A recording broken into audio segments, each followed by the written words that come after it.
அனைவருக்கும் வணக்கம். எனோவா தமிழ் சமையலுக்கு உங்களை அன்புடன் வரவேற்றுக் கொள்கின்றேன். இதுவரை எனது சேனலுக்கு ஆதரவு தந்து கொண்டிருக்கும் அன்பு உள்ளங்கள் அனைவருக்கும் என் மனமார்ந்த நன்றியை தெரிவித்துக் கொண்டு எனது வீடியோவை பார்த்து ஒரு வீடியோ முழுமையாக பார்த்த பின்பு சப்ஸ்கிரைப் பண்ணுங்க. சப்ஸ்கிரைப் பண்ணிட்டு பக்கத்தில் இருக்கிற பெல் பட்டனை அமர்த்தி விடுங்க. பெல் பட்டனை அமர்த்தும் போது உங்களுக்கு 3 ஆப்ஷன் தோன்றும். அதுல இந்த ஓல் என்ற ஆப்ஷனை நீங்கள் அமர்த்தி விட்டீங்கன்னு சொன்னா தான் நான் போடும் புதிய வீடியோக்கள் உடனுக்குடன் உங்களுக்கு வந்து சேரும். தொடர்ந்தும் உங்கள் ஆதரவை எதிர்பார்த்து இன்று நான் நீங்கள் எல்லோரும் கேட்ட மாதிரி கறித்தூள், அதாவது யாழ்ப்பாண முறைப்படி எப்படி கறிக்கு போடுற கறித்தூள் தயாரிக்கிறது செய்து காட்டப் போகின்றேன். என்னுடைய இறைச்சி சிறக்கு வீடியோவை பார்த்த பின்பு நிறைய நண்பர்கள் என்னட்ட கறித்தூள் தயாரிச்சு காட்ட சொல்லி சொன்னவர்கள். அதுக்காக நான் இப்ப இந்த கறி பவுடர் எப்படி தயாரிக்கலாம் செய்து காட்ட போகின்றேன். இந்த கறித்தூள் மீன் கறிக்கும் இறைச்சி கறிக்கும் மரக்கறிக்கு எல்லா தூளுக்கும் நீங்கள் ஒரே தூளையே பாவிக்கக்கூடிய மாதிரி தான் நான் இதை செய்து காட்ட போகின்றேன். இன்று சிலர் மீன் கறிக்கு ஒரு தூளும் இறைச்சி கறிக்கு ஒரு தூளும் பாவிக்கின்றார்கள். ஆனா நாங்கள் இப்ப இங்க வெளிநாடுகள் எல்லாம் சூர்யா கறி பவுடர் இல்ல யாழ்ப்பாண கறி பவுடர் வேணும்னு சொன்னா ஒரே கறி பவுடர்ல தான் நாங்கள் எல்லா மரக்கறிக்கு மீன் கறிக்கு எல்லாத்துக்கும் நாங்கள் போடுவோம். அதே மாதிரியே தான் நாங்கள் இப்ப வீட்டுல எப்படி இந்த யாழ்ப்பாண கறி பவுடரை தயாரிக்கலாம்னு சொல்லி செய்து காட்ட போகின்றேன். இதுக்கு தேவையான பொருட்கள் என்னன்னு சொல்லியும் இது எப்படி தயாரிக்கலாம்னு சொல்லியும் பார்க்கறதுக்கு முதல் இதுவரை எனது சேனலை சப்ஸ்கிரைப் செய்யாதாக்கள் சப்ஸ்கிரைப் செய்து கொள்ளுங்க. கூடவே பெல் பட்டனையும் தட்டி விட்டு அந்த ஓல் என்ற ஆப்ஷனையும் அமர்த்தி விடுங்க. அப்பொழுதுதான் நான் போடும் புதிய வீடியோக்கள் உடனுக்குடன் உங்களுக்கு வந்து சேரும். இப்ப வாங்க இந்த யாழ்ப்பாண கறித்தூள் எப்படி தயாரிக்கிறது வீட்டிலேன்னு பார்ப்போம். இப்ப இந்த இலங்கை முறைப்படி தயாரிக்க போற இந்த கறித்தூளுக்கு தேவையான பொருட்களை நாங்க பார்த்தோம்னு சொன்னா நான் இதுல 250 கிராம் மிளகாய் எடுத்து வச்சிருக்கிறேன். 250 கிராம் மிளகாய்க்கு நீங்க 250 கிராம் மல்லி போடலாம். ஆனா உங்களுக்கு உரைப்பு குறைய வேணும்னு சொன்னா நீங்க 250 கிராமுக்கு 250 கிராம் மல்லி போடலாம். இல்ல நிறமா வேணும் உரைப்பு நல்லா வேணும்னு சொன்னா நீங்க கொஞ்சம் குறைச்சு போடணும் மல்லிய. அப்ப நான் நீங்க 250 கிராம் மிளகாய்க்கு 200 கிராம் தான் மல்லி எடுத்து வச்சுக்கிறேன், அதாவது கொத்தமல்லி. இதுல பாத்தீங்கன்னா 10 கிராம் வெந்தயம் எடுத்து வச்சிருக்கிறேன். அடுத்தது இதுல மிளகு 25 கிராம் மிளகு எடுத்து வச்சிருக்கிறேன். இங்க 2 தேக்கரண்டி அளவு இந்த குத்தரிசி எடுத்து வச்சுக்கிறேன். இது இந்த கறி தடிப்பா இருக்கிறதுக்காக இந்த அரிசியை பொரிச்சு போட போறோம். அடுத்தது இந்த மிளகாயை வறுக்க விடுறதுக்காக கொஞ்சமா எண்ணெய் எடுத்து வச்சிருக்கிறேன். அடுத்தது ஒரு 1/4 தேக்கரண்டி அளவு கடுகு. இது கறிக்கு ஒரு எண்ணெய் தன்மையையும் டேஸ்டையும் கொடுக்கறதுக்காக இது போட போறோம். இதுல ஒரு மேசக்கரண்டி அளவு மஞ்சள் தூள் எடுத்து வச்சிருக்கிறேன். இல்லையான்னு சொன்னா இந்த மஞ்சள் கட்டி ஒரு 10 கிராம் அளவு நீங்க நிறுத்தீங்கன்னா 10 கிராம் இருக்கும். நான் இதை மஞ்சளா கட்டிவா போட்டா மிக்சியில உடைஞ்சிருமாட்டு நான் ஏற்கனவே இதை பவுடர் ஆக்கி ஒரு மேசக்கரண்டி மஞ்சள் தூள் தான் போட போறோம். உங்களுக்கு ஆட்டுறதுக்காக மஞ்சள் கட்டி எடுத்து வச்சிருக்கிறேன். அடுத்தது இதுல சின்ன சீரகம் 15 கிராம் எடுத்து வச்சிருக்கிறேன். பெருஞ்சீரகம் இதுல 60 கிராம் இருக்குது. 60 கிராம் பெருஞ்சீரகம் எடுத்து வச்சிருக்கிறேன். அடுத்தது இதுல கொஞ்சமா கருவேப்பிலை எடுத்து வச்சிருக்கிறேன். அடுத்தது இதுல ரம்பையில எனக்கு பச்சையா இல்ல, ஃப்ரெஷ் லீவா இல்ல, அதால காஞ்ச ரம்பையில எடுத்து வச்சுக்கிறேன் ஒரு கொஞ்சம். மற்றது கருவேப்பிலை. அடுத்தது உங்களுக்கு விருப்பப்பட்ட சிலர் போட மாட்டார்கள், சிலர் போடுவார்கள். நான் இதுல ஒரு கொஞ்சமா கருவாவும் ஒரு 3 கிராம்பு எடுத்து வச்சிருக்கிறேன். அடுத்தது 3 ஏலக்காய் எடுத்து வச்சிருக்கிறேன். இது வாசத்துக்கு போடுறதுக்காக எடுத்து வச்சுக்கிறேன். இதை நீங்கள் மீன் கறிக்கும் போடலாம், மாமிச உணவுகளுக்கும் போடலாம், மரக்கறிக்கும் போடக்கூடிய மாதிரி தான் இந்த தூளை நாங்கள் ரெடி பண்ண போறோம். வாங்க இப்ப இனி இதை எப்படி மிகுதிய தயாரிக்கிறதுன்னு பார்ப்போம். இப்ப நான் முதல்ல அடுப்புல ஒரு சட்டியை வச்சு இந்த மல்லிய வறுத்தெடுக்க போறேன். இப்ப அடுப்ப பத்த வச்சுட்டு இந்த மல்லிய லேசா நீங்கள் நெருப்ப பெருசா வைக்காமலுக்கு நெருப்ப சுலோவான அடுப்புல வச்சுக்கொண்டுதான் நீங்கள் இதை வறுத்தெடுக்கணும். அப்பதான் உங்களுக்கு நிறம் மாறாமலுக்கு மல்லி நல்லா வறுபட்டு வரும். இப்ப இதுல இந்த மல்லிய பாத்தீங்கன்னா நான் சரியா ஒரு 11 நிமிஷம் நான் வறுத்திருக்கிறேன். இதை நீங்கள் கையால எப்படி நொறுக்கினீங்கன்னு சொன்னா இந்த மல்லி உங்களுக்கு நொறுங்கி வர்ற மாதிரி இருக்கணும். அப்படி வந்துச்சுன்னு சொன்னா உங்களுக்கு மல்லி வறுபட்டு, இல்லையான்னு சொன்னா நீங்க குறைவா வறுத்தீங்கன்னு சொன்னா மல்லியில பச்சை வாசம் வரும். அப்ப அதாலதான் நான் அடுப்ப சுலோவில வச்சுதான் ஒரு 11 நிமிஷத்துல இருந்து 12 நிமிஷம் நான் இதை வறுத்து எடுத்திருக்கிறேன். இப்ப அடுப்பை ஆஃப் பண்ணி நான் இதை இறக்க. இப்ப நான் இந்த வறுத்த மல்லிய இன்னொரு பாத்திரத்துக்கு மாத்துறேன். இதெல்லாம் மாத்தி வச்சுட்டு மீதி பொருட்களை இப்ப வறுக்க போறோம். இப்ப அடுத்ததான் நான் இதுல எடுத்து வச்சிருக்கிற பெருஞ்சீரகத்தையும் இந்த சின்ன சீரகத்தையும் ஒன்றா சேர்த்து வறுக்க போறேன். கிட்டத்தட்ட இந்த பெருஞ்சீரகம் சின்ன சீரகம் ஒரே டைம்ல வறுபட்டுரும். அதால நான் 2ஐயும் ஒன்றா போடுறேன். அதே மாதிரியே இதையும் அடுப்பை நல்லா சிலோவில வச்சுக்கொண்டு தான் நீங்க வறுக்கணும். அப்பதான் உங்களுக்கு எரிஞ்சு போகாமலுக்கு நல்லா வறுபட்டு மொறுமொறுக்க வரும். இப்ப பாத்தீங்கன்னா இந்த பெருஞ்சீரகமும் சின்ன சீரகமும் நான் போட்டு லேசான அடுப்புல வறுத்து சரியா ஒரு 7 நிமிஷம் நான் வறுத்து இருக்கிறேன். இப்ப இது ரெடி ஆயிட்டுது. அடுப்பை ஆஃப் பண்ணிட்டு நான் இதை இறக்கி ஏற்கனவே வறுத்து வச்சிருக்கிற இந்த மல்லிகைக்குள்ள நான் இதை போட போறேன். போட்டு ஆற விட போறேன். அடுத்ததா இதுல எடுத்து வச்சிருக்கிற மிளகு, வெந்தயம், அடுத்தது இந்த கருவேப்பட்டை, ஏலக்காய், கராம்பு இதை எல்லாத்தையும் சேர்த்து ஒரு லேசான அடுப்புல வரும்.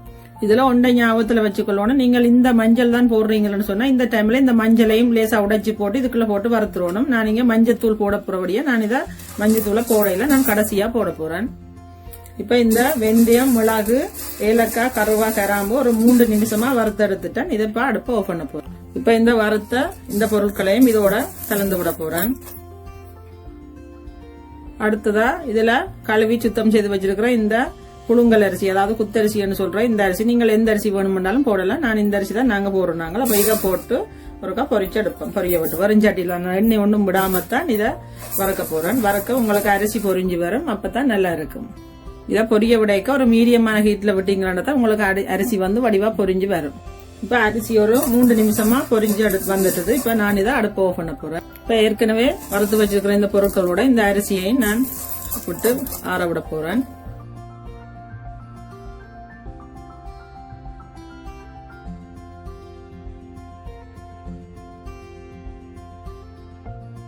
இதுல எடுத்து வச்சிருக்கிற இந்த கருவேப்பிலையையும் லேசான நெருப்புல வறுத்து எடுப்போம். அடுப்பை பத்த வச்சு லேசான நெருப்புல தான் வறுத்து எடுக்கணும். அப்பதான் கருவேப்பிலை எரியாமலுக்கு நொறுங்கி வரும்.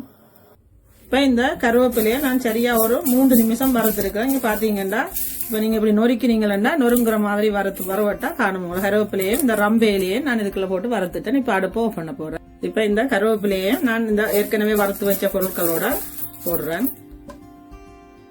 அடுத்ததான் நாங்கள் இதுல எடுத்த இந்த 1/4 தேக்கரண்டி கடுகை போட்டு ஒருக்கா லேசா இதுல வறுத்தெடுக்க போறேன். இப்ப பாத்தீங்கன்னா இந்த கடுகு வெடிக்க தொடங்கிட்டுது. இந்த வெடிக்கிற டைம்ல உங்களுக்கு பாத்தீங்கன்னா நல்ல ஒரு வாசம் மணக்கும். அப்ப இந்த எல்லா கடுகும் வெடிச்ச உடனே நீங்கள் இதை அடுப்பு ஆஃப் பண்ணி இறக்கலாம். இப்ப இது ரெடி ஆயிட்டுது. நான் இப்ப அடுப்பு ஆஃப் பண்ண போறேன். இப்ப இந்த கடுகை வறுத்த கடுகையும் நான் இதோட போட்டு விடுறேன். கடைசியா மிளகாய் வறுக்க போறேன். இனித்தான் நான் எண்ணெய் விட போறேன். இப்ப கொஞ்சமா ஒரு 1/4 தேக்கரண்டி அளவு எண்ணெய் முதல் விடுறேன். விட்டு கொஞ்சம் மிளகாய் எண்ணெய் இந்த சட்டியில எல்லா மிளகாயும் போட்டு வறுக்கலாம். அப்ப அரைவாசி மிளகாய போட்டு நான் இப்ப வறுக்க போறேன். இந்த மிளகாய்க்கு வறுக்க எண்ணெய் விடுறது என்னத்துக்கண்டா இந்த காரத்தன்மை தெரியாம இருக்கிறதுக்காகவும் இந்த கறி நல்ல எண்ணெய் தன்மையா இருக்கிறதுக்காகவும் தான் இந்த எண்ணெய் விடுறது. இப்ப அடுப்பை வந்து மெல்லிய நெருப்புல வச்சுக்கொண்டு இந்த மிளகாய கொஞ்சம் கொஞ்சமா போட்டு நல்ல மெல்லிய நெருப்புல தான் வச்சு இதை வறுக்க போறேன். இது வந்து நீங்கள் ஊர்ல என்ன மில்லுக்கு கொடுக்குறேன்னு சொன்னா நீங்கள் சில பேர் வெட்டி தான் போடுவீங்க. இல்லாத மில்லு கொடுக்குறாக்கள் வெட்ட மாட்டேனா அந்த கையால உரல்ல அடிக்கிறாக்கள் வெட்டி போடுவீங்க. இது நான் மிக்சியில போடுற வழியா நான் இதை வெட்டாமலுக்கு போட்டிருக்கிறேன். இப்ப இதை மெல்லிய நெருப்புல வறுத்த எடுக்க போறேன். இப்ப பாத்தீங்கன்னா நான் இந்த மிளகாய நல்லா மெல்லிய அடுப்புல வச்சு 5 நிமிஷம் சரியா வறுத்து எடுத்திருக்கிறேன். நீங்க பாத்தீங்கன்னு சொன்னா இந்த மிளகாய் வந்து இப்படி நீங்க நொறுங்குற மாதிரி வறுபட்டா காணும். அந்த அளவு வந்தா காணும். நீங்க நெருப்பை கூட்டி விடாமலுக்கு குறைவான நெருப்புல வச்சு வறுத்து எடுக்கணும். ஒருவேளை நீங்க வெட்டி போட்டு வறுக்குறீங்கன்னு சொன்னா அந்த அதுக்கு இருக்கிற விதி எல்லாத்தையும் தனியா வறுத்து எடுத்துட்டு மிளகாய தனியா வறுக்கணும். இப்ப மற்ற பொருட்களோட இதையும் கொண்டே போடுவோம். இப்ப ஏற்கனவே வறுத்து வச்சிருக்கிற இந்த மிகுதி பொருட்களோட இந்த மிளகாயை நான் போடுறேன். இப்ப நீங்கள் இதை உடனே நீங்கள் அரைக்க கூடாது.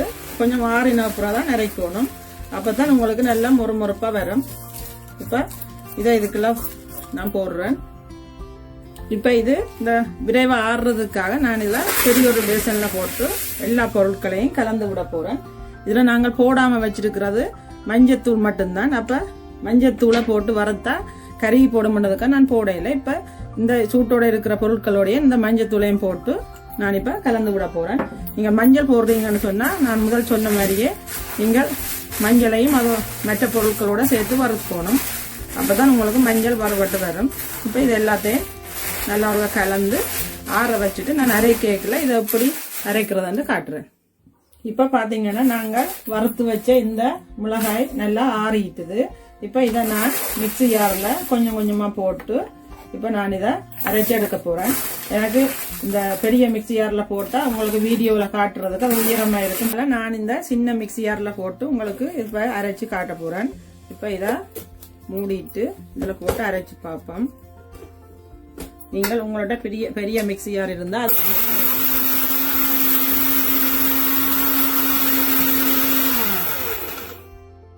இப்போ இந்த அரைச்சதை பார்ப்போம்.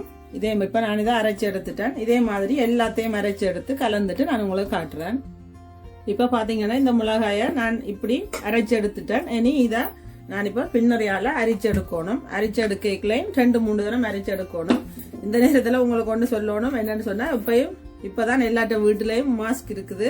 அப்போ இந்த மிளகாத்தூள் அரைக்க உங்களுக்கு நிறைய தும்மும். அப்போ நீங்கள் என்ன செய்வோம்னா அந்த மாஸ்கை போட்டுக்கொண்டு இதை அரைச்சிங்கன்னு சொன்னால் உங்களுக்கு தும்மாது. இலகுவாக நீங்கள் இதை அரிச்சு எடுத்துடலாம். இப்போ இதை பின்னரைய வச்சு அரிச்சு எடுக்க போகிறேன். இது ஒரு காலண்டியில் நீங்கள் 2-3 தரம் அரிச்சு எடுக்கணும். அப்போ தான் உங்களுக்கு கட்டை இல்லாமலுக்கு இருக்கும். கறி நல்லா தடிப்பாக வரும். அப்போ இப்படி இதை அரிச்சு எடுக்க போகிறேன் நான். இப்போ இப்படி அரிச்சு எடுக்கும் போது இப்படி கட்டை வரும். நான் இப்போ இருந்ததுலேயே எனக்கு சின்ன கண் உள்ள பின்னரையால் தான் இதை அரிச்சேன் நான். அப்படி இருந்தாலும் இப்படி கட்டையால் வரும். சில நல்ல மிக்சின்னு சொன்னால் உங்களுக்கு குயிக்காக பவுடர் ஆயிரும். அப்போ இந்த இதை நீங்கள் கொட்டக்கூடாது. திரும்ப கடைசி ஒரு கொஞ்சமாக ஒரு தேக்கரணி அளவு இருக்கு வரைக்கும் நீங்கள் திரும்ப அரைச்சு எடுக்கணும். இப்போ நான் இதை திரும்ப அரைச்சு எடுக்க போகிறேன். இப்போ இதில் பார்த்தீங்கன்னா எனக்கு இவ்வளவுதான் கட்டை வந்திருக்கு. நான் எல்லாத்தையும் அரிச்சு எடுத்துட்டேன்.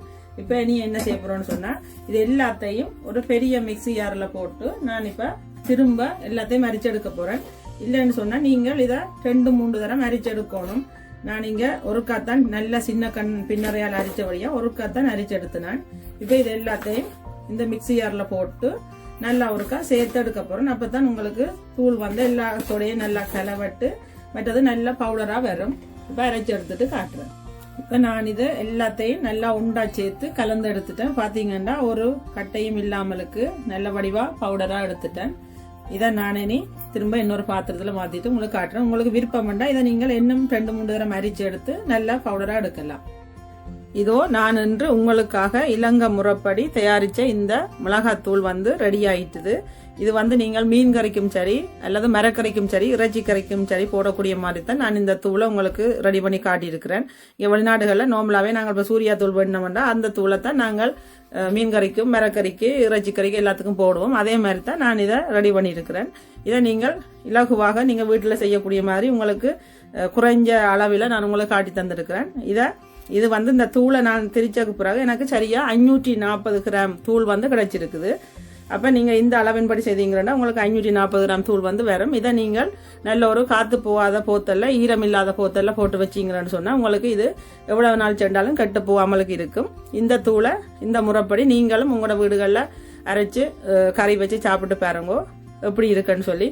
இந்த தூளை வறுக்க நீங்க கவனத்துல கொள்ளணும் என்னன்னு சொன்னா, நீங்க இதை நெருப்பை கூட்டி விடாமலுக்கு நல்ல சுலவான நெருப்புல கைவிடாமலுக்கு இந்த மிளகாயோ அல்லது மல்லி சீரகங்களோ கருத்து போகாமலுக்கு இதை நீங்கள் நல்லா முறுமுறுக்க வறுத்து எடுக்கணும். அது தெரிஞ்சா சரி. மற்றபடி இந்த மிளகாத்தூள் வறுக்கிறதுல எந்த ஒரு கஷ்டமும் இல்லை. அதே நேரம் இந்த மிளகாத்தூளை வறுத்துட்டு நீங்கள் மிளகாத்தூளை அரைக்கும் பொழுது நீங்கள் இப்பதான் எல்லாட்ட வீடுகளையும் மாஸ்க் கிடைக்குது. அப்ப மாஸ்கை போட்டுக்கொண்டு நீங்கள் அரைச்சிங்கன்னு சொன்னா உங்களுக்கு தும்மாது இருமாது இலகுவாக இருக்கும். சின்ன புள்ளிகள் வீட்டுல இல்லாத நேரத்துல இதை அரைச்சிங்கன்னு சொன்னா ஒருத்தருக்கும் எந்த கஷ்டமும் கொடுக்காம நீங்க இலகுவாக இந்த தூளை அரைச்சு எடுக்கலாம். இதை நீங்கள் உங்களோட வீடுகளை செய்து சாப்பிட்டு பார்த்து எப்படி இருக்குன்னு சொல்லி மறக்காம கமெண்ட்ஸ் பண்ணுங்க. இந்த வீடியோ பிடிச்சிருந்தா லைக் பண்ணுங்க. இதுவரை எனது சேனலை சப்ஸ்கிரைப் செய்யாதாக்கள் சப்ஸ்கிரைப் செய்து கொள்ளுங்க. கூடவே பெல் பட்டனையும் தட்டி விடுங்க. மறக்காம இது எப்படி இருந்தேன்னு சொல்லி கமெண்ட்ஸ் பண்ணி எழுதுங்க. மீண்டும் இன்னும் ஒரு புதிய சமையலோடு உங்களை சந்திக்கும் வரை நான் உங்கள் ஜெனோவா. நன்றி.